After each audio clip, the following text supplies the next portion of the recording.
ማስተራብነትን በዊልቸር ነው የመጣው። ማስተራብነት አልዳነም፣ ማስተራብነት ታሟል። የተለያዩ ግሩፖች በቴሌግራም በመክፈት የአዶናይ አካውንት ላይ ሪፖርት እያደረጉ እንደሆነ ሰላም እንደምን ከረማችሁ የሳሚ ዩቲዩብ ተከታታይና ቤተሰቦች፣ ዛሬ የተለያዩ ሪአክሽን ቪዲዮዎች ይዤላችሁ መጥቻለሁ። ከእናንተ ጋር ቪዲዮቹ ላይ ሪአክሽን እያደረግን እንቆያለን። እናንተም እስከ ቪዲዮ መጨረሻ ድረስ በክብር በአክብሮት እንድትከታተሉኝ እጠይቃለሁ። ያላችሁን ሀሳብ ኮመንት ላይ አስቀምጡልኝ። ነገር ግን ይህንን ቪዲዮ ስታዩ ለዚህ ቤተሰብ አዲስ ከሆናችሁ ቻናላችንን ሰብስክራይብ በማድረግ የደውል ምልክቷን በመጫን ይጀምሩ እላለሁ። ዛሬ በመጀመሪያ ይዤላችሁ የመጣሁት መረጃ ጆን ዳንኤልን ይመለከታል። ጆን ዳንኤል በተለያዩ ከተሞች እየተዘዋወረ እንደሚገኝና የተለያዩ የበጎ ስራዎችን እየሰራ እንደሚገኝ እናውቃለን። አሁን ደግሞ ዲላ ተገኝቷል። ዲላ የተገኘበት ምክንያት ዋነኛው ምክንያት የጌዲዮ ዘመን መለወጫ ባህል ላይ ወይም የጌዲዮ ዓመታዊ መለወጫ ባህል ላይ የክብር እንግዳ ተደርጎ ተጋብዘው ዲላ ተገኝቷል። ሰላም ቤተሰቦች፣ የጌዲዮ ደራሮን በዓል ለማክበር እንግዲህ ተገኝተናል። ቦታው ላይ አብረን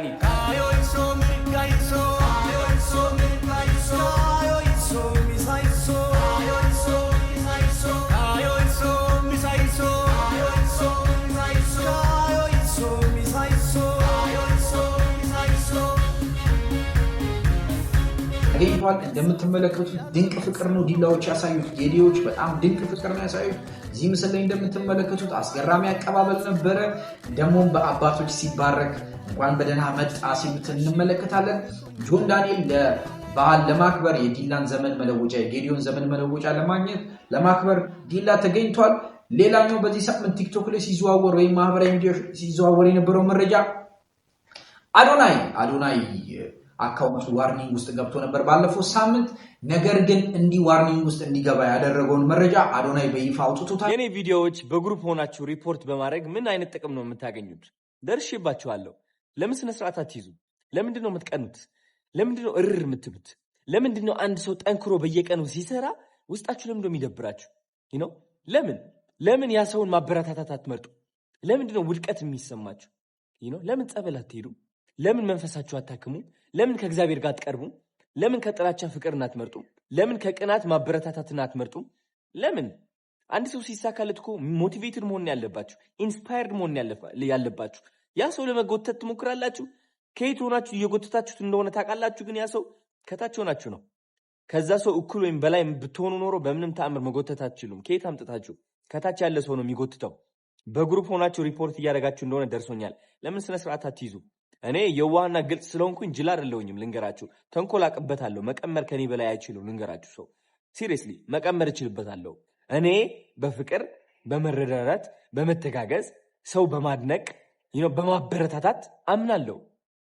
ዩ አንደርስታንድ እኔ ስለተሳካልኝ እኔ የሆነ ነገር ስላመጣው ነው እንደዚህ ቅጥል የምትሉት አንዳንዶቻችሁ።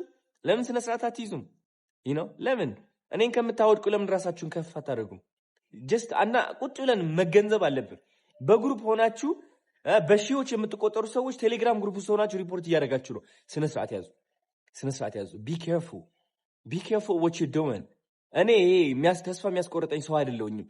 ከዚህ በላይ በጣም ብዙ ኩርኩም ደርሶኛል ከህይወት። ይህ ለእኔ ምንም አይደለም፣ ቀላል ነው። ኢዚ።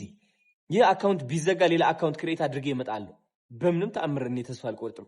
ቲክቶክ ደግሞ እንደዚህ አገላብጬ ነው የማውቀው። ባይዘ ወይ በደንብ አድርጌ አገላብጬ አውቀዋለሁ።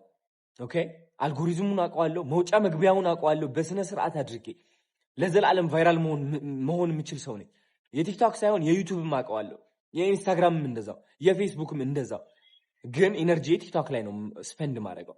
ስለዚህ የሚሰራ ሰው፣ ለስራ ቃል የገባ ሰው፣ ልጆች ያሉት ሰው ተስፋ እንደማይቆርጥ ወቁ። ዞሮ እኔ እመጣለሁ። ተስፋ አልቆርጥም በምንም ተአምር። ስለዚህ አድቡ፣ ስነ ስርዓት ያዙ።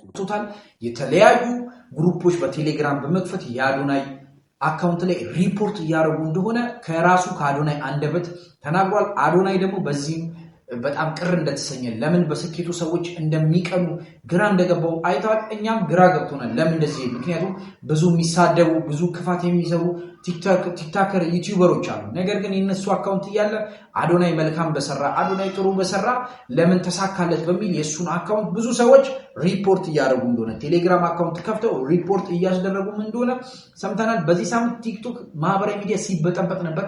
ብዙ የተለያዩ መረጃዎች ሲወጡ ነበር። እኔ እርግጠኛ ስላልሆንኩኝ መፈረጅ ስላልፈለኩኝ ነው። የተለያዩ መረጃዎች እጄ ላይ ያሉ ደርሰዋል። ስለነሱም በሚቀጥለው ቪዲዮ እሰራለሁ ሳጣራ ሙሉ መረጃው ሲደርስ። ምክንያቱም አዶናይ ጆን ዳንኤል እየተባለ ጎራ ተይዞ በጣም ብዙ ነገር እየተሰራ ነው። እውነት ይሁን አይሁን እያጣራው ነው። በራሴ ኢንቨስቲጌት እያደረኩ ነው። ምክንያቱም ዝም ብዬ አንድ መረጃ አምጥቼ እዚህ ጋር ባጋራ ጥሩ አይሆንም። ለሚመለከተውም ሰው ያልሆነ መረጃ መስጠት ይሆናል ብዬ ስላሰብኩ ነው። በአዶናይ እና በጆን ዳንኤል መካከል ቢፍ እንዳለ ወይም ደግሞ ጥል እንዳለ ጸብ እንዳለ አንደኛውን ለመጣል እየሞከረ ነው የሚሉ የተለያዩ የቲክቶክ መረጃዎች የማህበራዊ ሚዲያዎች መረጃዎች እየወጡ ነው። እነሱ እውነት መሆናቸውን ሳጣራ መጥቼ ሪያክት እናደርግባቸዋለን እዚህ ከፋሚሊዎቼ ጋር። ሌላኛው በዚህ ሳምንት የሚመለከተው ራሱ አዶናይ ነው። አዶናይ ህፃን መሱድን አግኝቶታል። ህፃን መሱድ እንደምታውቁት በህመም ላይ የሚገኝ የልብ ህመም ላይ የሚገኝ ህፃን ነው። አባቱ ቤተሰቦቹ እሱን ማሳከም እንዳልቻሉና ገንዘብ እንዲሰበሰብለት ጥሪ ሲያደርጉ እንደነበር እናስታውሳለን። ነገር ግን አንድ ኢትዮጵያ ውስጥ የሚገኝ ኢትዮ ስታንቡል የሚባል የቱርክ ሆስፒታል ለአዶናይ በአንተ በኩል ለሚመጣ አንድ ሰው ሙሉ ወጪውን በነፃ ሸፍነን ስፖንሰር አድርገን ሙሉ ሕክምናውን እንፈጽማለን ባሉት መሰረት አዶናይ ህፃን መሱድን ከአባቱ ጋር አግኝቶት እንግዲህ እዚህ ጋር ቪዲዮ ላይ በምትመለከቱት መልኩ ህፃን መሱድን አግኝቶ አዶናይ የሱ ሙሉ ወጪ በሱ በኩል የሚመጣው ስፖንሰርሺፕ ለህፃን መሱድ እንዲሆንና ህፃን መሱድ እንደመረጠ ሲናገር አባት በጣም በደስታ ሲያነቡ ተመልክተናል።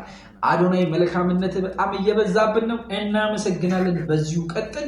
ህፃን መሱድን ቤተሰቦቹ ድኖ ደግሞ በድጋሚ ተሽሎ ታክሞ ወጥቶ እንደምንገናኝና ሌላ ቪዲዮ እንደምሰራ እርግጠኛ ነኝ። በዚሁ አጋጣሚ ኢትዮ ስታንቡል ሆስፒታልን ማመስገን እፈልጋለሁ። ሌላኛው በዚህ ሳምንት የተከሰተው የምንወደው የምናከብረው የደግነት ተምሳሌት ብለን የምንጠራው ማስተር አብነት ወደ ኢትዮጵያ ተመልሷል። የመጀመሪያውን ዙር 2 ሰርጀሪዎች ህክምና አጠናቀው ወደ ኢትዮጵያ በጤና መመለሱን ይፋ አድርጓል።